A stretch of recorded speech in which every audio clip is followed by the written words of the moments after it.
Hello students, so welcome back. आज आप करना हैगा पार्ट 3 अपना बेसिक्स ऑफ कंप्यूटर्स का। ਜਿਹੜੇ स्टूडेंट्स ने पार्ट 1 पार्ट 2 नहीं देखे हैं वो काइंडली पार्ट 1 पार्ट 2 पहला देख लें, क्योंकि कुछ पार्ट ਜਿਹੜਾ ਹੈਗਾ अपना वो पार्ट 3 ਦਾ पार्ट 1 पार्ट 2 ਦੇ ਨਾਲ ਰਿਲੇਟਡ ਹੈਗਾ। पार्ट 1 ਦੇ ਵਿੱਚ ਆਪਾਂ ਨੇ ਜਨਰੇਸ਼ਨਸ ਕੀਤੀਆਂ ਸੀਗੀਆਂ, पार्ट 2 ਦੇ ਵਿੱਚ ਆਪਾਂ ਆਰਕੀਟੈਕਚਰ ਕੀਤਾ ਸੀਗਾ। ਨਾਓ ਪਾर्ट 3 ਦੇ ਵਿੱਚ ਆਪਾਂ ਮੈਮਰੀ ਯੂਨਿਟ ਕਰਦੇ ਹਾਂ। ਜਿਵੇਂ ਕਿ ਆਪਾਂ ਪਾर्ट 2 ਦੇ ਵਿੱਚ ਦੇਖਿਆ ਸੀਗਾ ਕਿ ਮੈਮਰੀ ਯੂਨਿਟ ਜਿਹੜੀ ਹੈਗੀ ਹੈ ਉਹ ਆਪਣੇ CPU ਦਾ ਹੀ ਇੱਕ ਹਿੱਸਾ ਹੈਗੀ ਹੈ, ਜਾਂ ਇੱਦਾਂ ਕਹਿ ਸਕਦੇ ਹਾਂ ਕਿ ਕੰਪਿਊਟਰ ਆਰਕੀਟੈਕਚਰ ਦੇ ਵਿੱਚ ਇੱਕ ਪਾਰਟ ਹੈਗੀ ਹੈ। CPU ਦੇ ਵਿੱਚ ਇਹਦਾ ਥੋੜਾ ਜਿਹਾ ਹਿੱਸਾ ਹੁੰਦਾ ਹੈਗਾ ਤੇ CPU ਤੋਂ ਬਾਹਰ ਇਹਦਾ ਕਾਫੀ ਜ਼ਿਆਦਾ ਹਿੱਸਾ ਹੁੰਦਾ ਹੈ। डिटेल ਦੇ लिए ਤੁਸੀਂ ਸੈਕਿੰਡ ਵਾਲੀ ਆਪਣੀ ਪਾर्ट 2 ਜਿਹੜੀ ਵੀਡੀਓ ਹੈਗੀ ਹੈ ਆਰਕੀਟੈਕਚਰ ਦੀ ਉਹ ਦੇਖ ਸਕਦੇ ਹੋ। ਸੋ ਸਿੱਧਾ ਆਪਾਂ ਮੈਮਰੀ ਯੂਨਿਟ ਤੇ ਆਈਏ। ਮੈਮਰੀ ਦਾ ਮਤਲਬ ਕੀ ਹੁੰਦਾ ਹੈਗਾ ਕਿ ਮੈਂ ਕੁਝ ਸਟੋਰ ਕਰ ਸਕਾਂ ਜਿਹਨੂੰ ਬਾਅਦ ਦੇ ਵਿੱਚ ਦੇਖ ਸਕਾਂ ਜਾਂ ਯੂਜ਼ ਕਰ ਸਕਾਂ। ਜਿਵੇਂ ਮੈਂ ਕੋਈ ਗਾਣਾ ਜਾਂ ਕੋਈ ਮੂਵੀ ਕਿਸੇ ਜਗ੍ਹਾ ਦੇ ਉੱਤੇ ਸਟੋਰ ਕਰ ਲਾਂ, ਉਹਨੂੰ ਸਾਲ ਬਾਅਦ 2 ਸਾਲ ਬਾਅਦ ਦੁਬਾਰਾ ਦੇਖ ਸਕਾਂ, ਤਾਂ ਉਸ ਕੰਮ ਦੇ ਲਈ ਮੈਨੂੰ ਮੈਮਰੀ ਚਾਹੀਦੀ ਹੁੰਦੀ ਹੈ। ਹੁਣ ਕੰਪਿਊਟਰਸ ਦੇ ਵਿੱਚ ਜਾਂ ਮੋਬਾਈਲਸ ਦੇ ਵਿੱਚ ਮੈਮਰੀ ਦੀ ਬਹੁਤ ਇੰਪੋਰਟੈਂਸ ਹੈ, ਕਿਉਂਕਿ ਆਪਾਂ ਆਪਣਾ ਸਾਰਾ ਡੇਟਾ ਉਹਦੇ 'ਤੇ ਸਟੋਰ ਰੱਖਦੇ ਹਾਂ। ਸੋ ਮੈਮਰੀ ਕਿੰਨੀ ਤਰ੍ਹਾਂ ਦੀ ਹੁੰਦੀ ਹੈ, ਮੈਮਰੀ ਦੀ ਟਾਈਪਸ ਕੀ ਹੈ ਤੇ ਕਿਸ ਟਾਈਪ ਦਾ ਕੀ ਬੈਨੀਫਿਟ ਹੈ, किस टाइप का की नुकसान है, या वो कित्थे काम नहीं आती, कित्थे केड़ी काम आती है, वो सारी चीज़ आप अज मैमरी यूनिट दे विच देखांगे। So memory can be temporary और परमानेंट। मैमरी टैंपरेरी भी हो सकती है, परमानेंट भी हो सकती है। टैंपरेरी ते परमानेंट का जिहड़ा वर्बल मीनिंग है वो तो आपां नूं सब नूं पता है, बट मैमरीज के केस दे विच टैंपरेरी मैमरी ते परमानेंट मैमरी का मतलब की हुंदा है? ऐसी मैमरी जिहड़ी कि अगर इलैक्ट्रीसिटी जिन्हों आप लाइट या बिजली कह देंगे हैं पंजाबी भाषा कि लाइट चली गई, तो इलैक्ट्रीसिटी अगर चली जाती है तो डेटा अपना उड़ जे, डेटा अपना डिलीट हो जाए, वो डेटा अपना दोबारा ना मिल पाए, वो वाली मैमरी नूं कहते हैं टैंपरेरी, जिहड़ी कि सिर्फ लाइट रेंदे रेंदे तक ही स्टोर कर सकती है। परमानेंट मैमरी की हुंदी है? अगर एक बार इत्थे डेटा स्टोर करता, चाहे लाइट है चाहे नहीं है, ये डेटा स्टोर ही रहेगा, तो जो भी आप यूज़ करना चाहिए कर सकते हैं। ठीक है जी। ये एक होर वर्ड भी होंगे वोलेटाइल ते नॉन वोलेटाइल, अगे वो डिटेल सारी आएगी। ओके, हुण ये मैमरी के कई बार एक वर्ड आता है कि मैमरी बहुत फास्ट है तो मैमरी बहुत स्लो है। मैमरी का फास्ट ते स्लो होने का मतलब की हुंदा हैगा जी? मैमरी के उत्ते आपां read and right operations perform करते हैं, मतलब मैमरी तो कुछ पढ़ते हैं या मैमरी तो कुछ लिखते हैं। ये ऑपरेशंस इन्हों कई बार इदा भी लिखा जाता है, ये ऑपरेशंस जिन्ना फास्ट होंगे हैं, जिन्ना जल्दी परफॉर्म होंगे हैं, तो आप कहते हैं कि मैमरी बहुत फास्ट है। अगर वो ऑपरेशंस स्लो होंगे ने तो आप कहते हैं कि मैमरी बहुत स्लो हैगी है। तो आप in terms of fast and slow भी देखांगे कि मैमरीज नूं किवें आपां डिस्टिंग्विश कर सकते हैं। ठीक है, आई होप ये चीज़ थोड़ी जी क्लीयर हैगी आपां नूं। सो बेसिकली मैमरी दे नाल जिहड़ी यूनिट जिहड़ा पार्ट डील करदा हैगा कंप्यूटर दा, उहनूं आपां मैमरी यूनिट कह दिंदे हैगे। सो ये कुछ डिवाइसिस ने, मैमरी डिवाइसिस, ये आपां देखे होणगे, कई स्टूडेंट ने देखे होंगे, कई ने नहीं भी देखे होंगे। This is hard disk internal, this is external hard disk. इनू USB ड्राइव कह देंगे, फ्लैश ड्राइव, पेन ड्राइव कह देंगे हैगे। ये अपनी रैम होंदी हैगी है जी। ये CD आती सी, अजकल बहुत घट यूज़ होंदा हैगा इहदा। दिस इज़ फ्लॉपी, ये भी अजकल आउटडेटेड हैगी है बिकॉज इहदी मैमरी बहुत घट होंदी सी। Now comes very important part जिन्हों आपां कहंदे हैगे आ units of memory measurement. Memory नूं मैजर किवें कीता जांदा है? कोई भी चीज़ हैगी है उन्होंने मैजर करने के लिए अपने कोल यूनिट्स होंदियां ने। जिवें मैं किसी का भार अगर मैजर करना है तो मैनू नाल उहदी यूनिट लगानी पेगी। मैं सिंपली कहना कि मैनू 50 चीनी दे दो या मैनू 5 चीनी दे दो, तो कोई सेंस नहीं बनती, बड़ी इनसेंसीबल जी गल बनती है ना, 5 चीनी दे दो, वट इज़ दिस। लेकिन जो मैं कहांगा 5 kg शुगर दे दो या 5 किलो चीनी दे दो, दैन वो सेंस बनती है। सो ये जी चीज़ नाल लगी है इनू आपां की कहने unit, unit and numeric value. So memory के केस दे विच की हुंदा हैगा जी, मैमरी के केस दे विच जिहड़ी अपने कोल यूनिट्स हुंदियां ने वो तुहाडे सामने लिखियां होईयां ने, एक चार्ट बनाया होया हैगा जिहड़ियां कि यूनिट्स दा आपस दे विच रिलेशनस भी हैगा, इनू आपां समझांगे। And it is very important, एक क्वेश्चन इस कल्ले चार्ट दे विचों आ जांदा हैगा। अगर थोनों ये चार्ट अद्धा भी याद है, पूरा ना भी नहीं भी याद होएगा इट्स ओके, बट अगर अद्धा भी याद है तो ये विचों भी एक क्वेश्चन आपां अटैम्प्ट कर लेंगे, बट आपां ने पूरा याद करना हैगा। सो इनू समझते हैगे। सब तो छोटी यूनिट हुंदी हैगी जी बाइनरी डिजिट 1 बिट, तुसीं इत्थे देख सकते हो। सो 1 बिट का मतलब की हुंदा आइदर 0 और 1, ओनली 1 बिट, या तो 0 होएगी या 1 होएगी। कंप्यूटर्स दे विच हर चीज़ 0 1 की फॉर्म चलती है, बाइनरी फॉर्म चलती हैगी। सो जदों ये 0 1 0 1 0 1 मिल के 4 बिट्स कट्ठियां हो जाए तो उन्होंने आपां कह लेंगे एक निबल, ये भी यूनिट का नाम है nibble. Nibble is combination of 4 bits.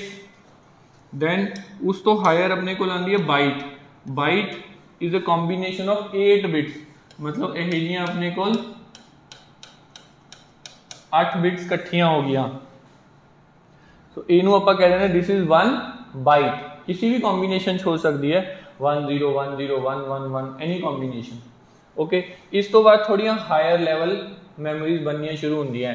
अगर 1024 बाइट्स कट्ठियां हो जाए तो अपने को 1 किलो बाइट बनती है। सिमिलरली 1024 किलो बाइट कट्ठे हो जाए तो 1 मैगाबाइट, दैन मैगाबाइट तो gigabyte, terabyte, petabyte, so on. तो ये अपने बेसिक रिलेशनस होंदे ने, ये तुसी याद करने ने एज इट इज़ केड़ा किहदे बराबर हुंदा हैगा। हुण गल आंदी हैगी है कि क्वेश्चन की, कि इहदे उत्ते क्वेश्चन किस तरह का आंदा हैगा जी। देखो आप अगर क्वेश्चन देखिए तो थोनों सिंपली ऐदा पूछ सकते हैं किलोबाइट, गीगाबाइट, मैगाबाइट एंड बाइट। इन्हों चारों को इनक्रीजिंग ऑर्डर च लगाओ या डिक्रीजिंग ऑर्डर च लगाओ, मतलब जिहड़ी मैमरी सब तो ज़्यादा है वो पहला आ जाएगी, दैन उस तो कट, उस तो कट, उस तो cut. This is called decreasing order, भी सब तो ज़्यादा वाली पहला आ जाएगी। हुण अगर आप अपने चार्ट के हिसाब से देखिए तो gigabyte, then megabyte, then kilobyte, then byte. So this is decreasing order. कुछ इस तरह का क्वेश्चन आ जाता हैगा जिहदे विच तुहानूं ऑर्डर नाल लगाना हुंदा हैगा। या एक क्वेश्चन इहदे विच इस तरह का आंदा हैगा कि 1 gigabyte is equal to how many kilobytes. 1 gigabyte किन्ने किलोबाइट के बराबर हैगा। सो आपां अगर अपने इहदे विच देखिए चार्ट दे विच तां 1 गीगाबाइट का रिलेशन मैगाबाइट नाल तां दिता होया है, बट किलोबाइट नाल नहीं दिता होया। तो 1 मैगाबाइट का 1 किलोबाइट नाल दिता होया हैगा, तो आपां पिछे नूं 2 स्टैप पिछे जा सकते हैं। So 1 gigabyte is equal to इहदे हिसाब नाल आपां देखिए तो 1 gigabyte is equal to 1024 megabyte, it will be equal to 1024 megabyte. But आपां ने मेगाबाइट तक कढ़ना नहीं, क्वेश्चन तो उन्हें पूछे कि किलोबाइट, तो 1 मेगाबाइट किहदे बराबर है जी 1024 किलोबाइट। तो अपना एक ही बन जाएगा। सो अल्टीमेटली अपने को की आ गया 1 gigabyte is equal to 1024 multiply by 1024 kilobyte. इत्थे इस चीज़ का ध्यान रखना है कि यह मल्टीप्लाई होएगा, ऐड नहीं होएगा। ओके, एंड 1024 नूं अगर आप 2 दी पावर च लिखते हैं तो वह हुंदा हैगा 2 दी पावर 10। सो 2 दी पावर 10 मल्टीप्लाई बाय 2 दी पावर 10 इज 2 दी पावर 20। सो आई होप कि ये वाला पार्ट सबनों क्लीयर हैगा। Very important as far as memories is concern. Memories चो एक क्वेश्चन जरूर आंदा हैगा बेसिक्स ऑफ कंप्यूटर दे विच, बहुत ध्यान नाल करना हैगा, इसनों याद कर लो। 99% चांसेस हैं कि ये विचों ही अपना क्वेश्चन आ जाएगा। Okay, so let's move further.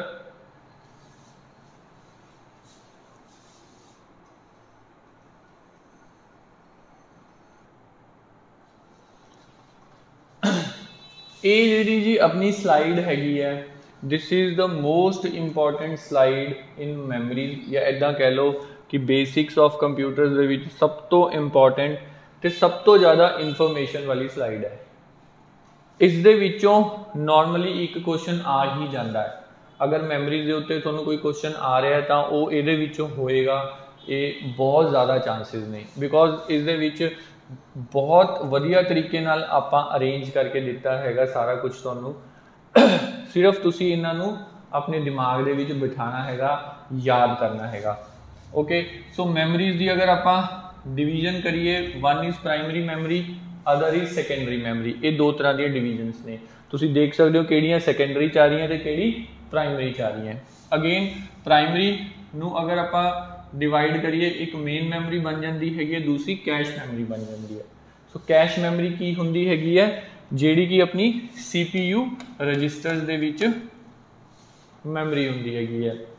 जिहड़े अपना CPU हुंदा हैगा, प्रोसैसर हुंदा हैगा, उहदे विच बहुत छोटे छोटे मैमरी डिवाइस हुंदे ने जिन्हां दी मैमरी KBs हुंदी है।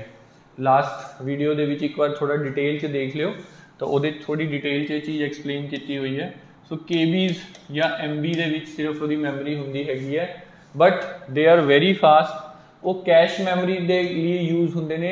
Cash memory is a temporary memory, जिहदे विच की हैगा कि CPU वो चीज़ रखदा हैगा जिहड़ी उहने इमीडिएटली यूज़ करनी हुंदी है। मैं इहदा बहुत वधिया एग्जाम्पल भी दिता सीगा लास्ट उहदे वीडियो दे विच, तुसीं देख सकदे हैगे हो उहदे विच पार्ट 2 दे विच, तां उहदे विच कैश किवें यूज़ हुंदा हैगा उहदी पर्टिकुलर यूजेज दिखाई सीगी।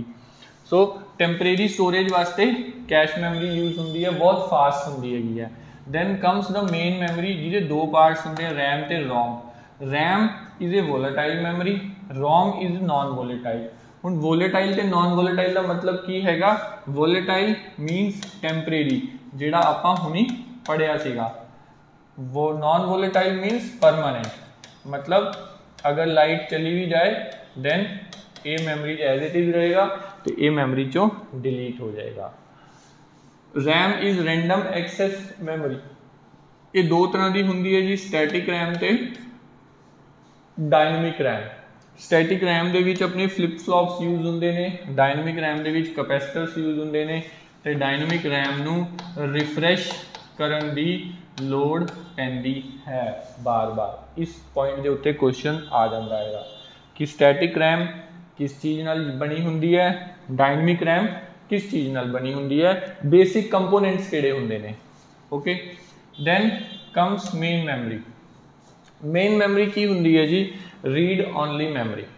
मेन मैमरी का दूसरा पार्ट, एक पार्ट का सीगा रैम। रीड ओनली मैमरी का मतलब की है? आपां हुणे देखिया सीगा कि मैमरी दे उत्ते रीड एंड राइट ऑपरेशंस हो सकते हैं, बट जिहड़ी मैमरी दे उत्ते सिर्फ रीड ऑपरेशन हो सके, राइट ऑपरेशन ही ना हो सके, उस मैमरी नू आपां की कहते हैं? Read only memory. देखो उहदा नाम ही हैगा रीड ओनली मैमरी, तो आपां सिर्फ रीड कर सकते हैं। हुण इहदे अगे पार्ट्स हुंदे ने, या कह लो जी टाइप्स हुंदियां ने। EROM programmable read only memory, EPROM erasable programmable read only memory, EEPROM electrically erasable programmable read only memory. ये की ने? ये इस तरह दी रोम्स ने जिन्होंने एक बारी प्रोग्राम किया जा सकता है, उन्होंने इंस्ट्रक्शंस लिखिया जा सकती हैं, मतलब उन्होंने राइट ऑपरेशन एक बार परफॉर्म हो सकता है, बट वो कोई नॉर्मल ह्यूमन बीइंग नहीं कर सकता। उसके लिए प्रोग्रामर्स होना जरूरी है। थोनू कंप्यूटर की बहुत अच्छी नॉलेज होनी चाहिए है रोम नू प्रोग्राम करने के लिए, ठीक है जी। Then comes another part of secondary memory, auxiliary memory कह लो, सेकेंडरी मैमरी कह लो। Magnetic tapes. मैगनैटिक टेप्स की होंदियां सीगियां जी? पहला आंदियां सीगियां अपनियां, आपां ने देखिया हुई कैसेट्स चलदियां सी, ऑडियो या वीडियो। मैं थोनू एक छोटी जी कैसेट भी दिखाना हैगा। बहुत पुराने टाइम ते देखो इस तरह दी कैसेट्स यूज होंदियां सीगियां, इहदे विच इदां रील पई हुंदी सीगी ते वो रील चलदी सीगी, इस तरह आपां घुमांदे सीगे इहनूं ਤੇ ਇਹਨੂੰ ਚਲਾਉਂਦੇ ਸੀ। ਇਹ ਆਡੀਓ ਕੈਸੇਟ ਹੈ ਜੀ, ਅੱਜ ਤੋਂ ਕਾफ़ी ਸਾਲ ਪਹਿਲਾਂ ਇਹ ਯੂਜ਼ ਹੁੰਦੇ ਸੀਗੇ ਬਟ ਹੁਣ ਇਹ ਨਹੀਂ ਹੁੰਦੀਆਂ। ਵੀਡੀਓ ਕੈਸੇਟਸ ਆਉਂਦੀਆਂ ਸੀਗੀਆਂ, ਇਹਨਾਂ ਨੂੰ ਆਪਾਂ ਮੈਗਨੈਟਿਕ ਟੇਪਸ ਕਹਿੰਦੇ ਆ, ਬਿਕੋਜ਼ ਇਹਨਾਂ ਦੇ ਉੱਪਰ ਜਿਹੜੀ ਬਲੈਕ ਕਲਰ ਦੀ ਟੇਪ ਹੁੰਦੀ ਸੀ ਉਹ ਮੈਗਨੈਟਿਕ ਮਟੀਰੀਅਲ ਦੀ ਬਣੀ ਹੁੰਦੀ ਸੀਗੀ। ਇਹਨਾਂ ਦੇ ਨੀਚੇ ਇੱਕ ਵਰਡ ਲਿਖਿਆ ਹੋਇਆ ਜੀ ਸੀਕੁਐਂਸ਼ੀਅਲ ਐਕਸੈਸ। ਇਸ ਸਲਾਈਡ ਦੇ ਵਿੱਚ ਹਰ ਵਰਡ हर चीज़ बहुत इंपॉर्टेंट है। सीक्वेंशियल एक्सेस का मतलब की हुंदा है? सीक्वेंशियल एक्सेस का मतलब हुंदा है कि आपां लड़ीवार चीज़ देखनी हैगी है, सीक्वेंस चीज़ देखनी है, पहला एक नंबर फिर 2 फिर 3 फिर 4 इदां ही गाने सुन सकते हैं। जे मैं चौथे नंबर वाला गाना सुनना हैगा तो मैनू पहले तीनों गाने स्किप करने पेंगे, उन्होंने थ्रू होके जाना पएगा, चाहे मैं उन्होंने फॉरवर्ड करा चाहे मैं उन्होंने सुना, बट मैनू उन्होंने थ्रू जाना पएगा। उन्होंने आपां की कहते हैं सीक्वेंशियल एक्सेस। ਇਹਦਾ ਦੂਜਾ ਕੀ ਹੁੰਦਾ ਹੈਗਾ डायरैक्ट एक्सेस और रैंडम एक्सेस। ਤਾਂ ਇਹਦਾ मतलब ਕੀ ਹੁੰਦਾ ਕਿ ਮੈਂ डायरैक्ट चौथा गाना सुन सकदा। ਅੱਜਕੱਲ ਤਾਂ ਜਿੰਨੀਆਂ ਵੀ ਮੈਮਰੀਜ਼ ਨੇ ਉਹ डायरैक्ट एक्सेस ਮੈਮਰੀਜ਼ ਹੀ ਨੇ, ਉਹਨਾਂ ਦੇ ਵਿੱਚ ਤਾਂ ਇਹੋ ਜਿਹਾ ਕੁਝ ਹੈ ਨਹੀਂ ਕਿ ਆਪਾਂ ਨੂੰ ਸਾਰੇ ਕ੍ਰੋਸ ਕਰਕੇ ਜਾਣਾ ਪੈਂਦਾ ਹੈਗਾ। ਆਪਾਂ ਡਾਇਰੈਕਟਲੀ 4 ਨੰਬਰ ਦਬੀਏ ਚੌਥਾ ਗਾਣਾ, 10 ਨੰਬਰ ਦਬੀਏ 10ਵਾਂ ਗਾਣਾ। ਓਕੇ, ਸੋ ਉਹਨੂੰ ਆਪਾਂ ਕੀ ਕਹਿੰਦੇ ਆ डायरैक्ट एक्सेस। दैन अपने कोल हार्ड डिस्क ड्राइव, जी हार्ड डिस्क जिन्होंने आप कहते हैं नॉर्मली जी आप हुणी फोटो देखी सी थोड़ी देर पहला, वो भी मैगनैटिक मटीरियल की बनी होंगी है। सिमिलरली फ्लॉपी डिस्क भी मैगनैटिक मटीरियल की होंगी है। ये डिवाइसिस मैगनैटिक स्टोरेज सी, तो तुसी ये भी चीज़ याद रखनी है। मैगनैटिक टेप, हार्ड डिस्क या फ्लॉपी डिस्क ये किहड़े मटीरियल की होंगी है जी? मैगनैटिक मटीरियल की। दैन अपने को आएंगे ऑप्टिकल स्टोरेज। ऑप्टिकल का मतलब होंगे लाइट नाल रिलेटेड।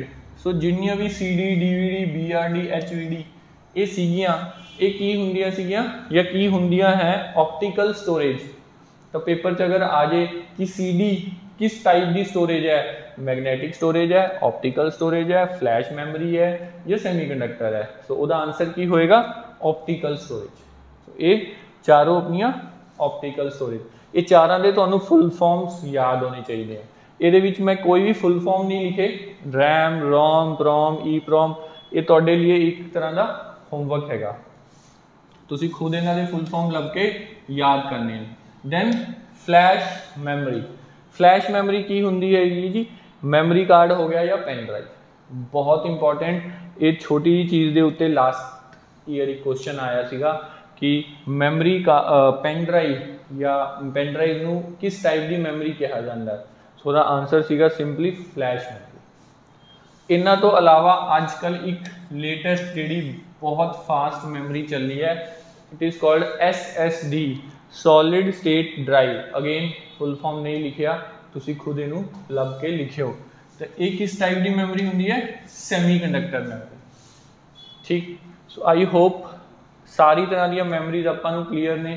बहुत इंपॉर्टेंट हैगा जी ये, इनू जिहड़ा हैगा बार बार इहदा स्क्रीनशॉट लैके ही अपने मोबाइल च रख लो, इनू बार बार पढ़ी जाया करो ताकि इस दे विचों कोई भी चीज़ अपने तो मिस ना हो, छोटी तो छोटी चीज़। दैन ये कुछ हायरार्की बनाई हुई है कि केड़ी मैमरी फास्ट होंदी है, केड़ी मैमरी स्लो होंदी है, एंड केड़ी मैमरी दी कह लो कि कॉस्ट ज़्यादा होंदी है। हुण जिवें ये हैगी है मैमरी रजिस्टर्स बहुत छोटे जिन्ने, उसका साइज़ जिन्ना छोटा हैगा CPU के जिन्ना नेड़े हैगा उन्ना फास्ट हैगी है, साइज़ छोटा हैगा मतलब कैपेसिटी घट है और वो महंगी है, जिन्नी उहदे नेड़े है उन्नी महंगी है। जिवें जिवें इहदे नीचे आई जाने हैगे आ उहदा साइज़ वधी जाता है, उहदा मतलब की है कि मैमरी सस्ती हुंदी जाती है। ये महंगा, ये उस तो सस्ता, ये उस तो सस्ता, दैन ये सब तो सस्ती मैमरी हुंदी है, बट ये सब तो स्लो हुंदी है। सो एक ऑर्डर जा याद रख लियो कि केड़ी मैमरी फास्ट हुंदी है, केड़ी मैमरी स्लो हुंदी है। ये जस्ट एक पिक्टोरियल रिप्रजेंटेशन रैम ते रोम किस तरह के होंगे ने जी अपने। दैन ये कई बार इनू पूछ लेंदे ने जी, बहुत इंपॉर्टेंट चीज़ है अपने कंप्यूटर के लिए, जी आप हार्ड डिस्क कनैक्ट करते हैं ना, उसका डेटा कि थ्रू ट्रांसफर होंदा है, ये तार होंदी है जी, इनू आप कहते हैं SATA cable, serial advanced technology attachment. अज तो कुछ साल पहला तक किहड़ी चलदी सीगी, PATA PATA cable, parallel advanced technology attachment. ठीक, तो इन्हां दे फुल फॉर्म्स याद रखियो, बाकी कोई फोटो दिखा के पेपर च क्वेश्चन नहीं आता हुंदा। दैन एस रैम तो डी रैम बहुत बार पहले ये ना क्वेश्चन रिपीट होए ने एस रैम तो डी रैम दे स्टैटिक तो डायनमिक रैम तो वह छोटा जहा कंपैरिजन इत्थे आप क्रिएट करता ताकि किसी भी तरह का जो क्वेश्चन आए तो तुहानू पता होए ये की यूज़ होंगे वो की यूज़ होंगे ये फास्ट होंगी है वो स्लो होंगी है इस छोट ये बहुत महंगी होंगी है वो थोड़ी सस्ती होंगी है ठीक तो ये तुसी याद रखना हैगा ओके जी। सो आई होप के मैमरीज वाला जो चैप्टर हैगा वो तुहानू क्लीयर होएगा। अगर फिर भी किसी को कोई डाउट होंदा हैगा तो सानू मैसेज करो अगेन कुछ होर रह गया या कुछ होर तुसी चाहते हो ये इंप्रूवमेंट करके पढ़ाया जाए तो वो सानू काइंडली कमेंट्स दे विच दसो तो ये जरूर बाकी वीडियोज़ देखो तो शॉर्टली जोड़ा हैगा आप इंपॉर्टेंट क्वेश्चंस डिस्कस करांगे बेसिक्स ऑफ कंप्यूटर्स दे सारे तो वो जरूर तुसी जोड़ा हैगा ध्यान नाल पढ़ियो एंड पेपर के लिए तैयारी बहुत अच्छे तरीके नाल करो।